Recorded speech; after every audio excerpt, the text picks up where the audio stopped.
দৌলতদিয়া ফেরিঘাটের বাসডুবিতে যারা জমিন থেকে বিদায় নিয়ে চলে গেল রে আল্লাহ, আয় আল্লাহ প্রত্যেককে তুমি শহীদি মর্যাদা দান করো রে আমার মাওলা।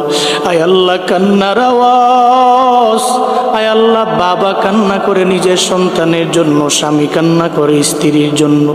একজন বাবা কান্না করতেছে, ওই বাবা কান্না করতেছে, বলতেছে সবাইকে, এই লোকেরা তোমরা যাও বাস থেকে আমার কন্যা সন্তানটারে, শিশু বাচ্চাটারে উদ্ধার করো। স্বামী কান্না করে, আমার স্ত্রীকে নিয়ে আমি ঢাকার দিকে রওনা হলাম। আমার স্ত্রীর কি উপায় হবে? স্ত্রীটাও তো আজকে বাসের ভিতরে জমিন থেকে বিদায় নিয়ে চলে যাইতেছে।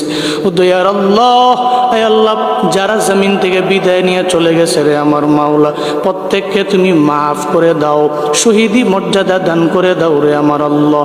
আয় আল্লাহ প্রত্যেকটা পরিবারকে তোমার হাতে দিয়ে দিলাম, জিম্মাদার হয়ে যাও রে আল্লাহ।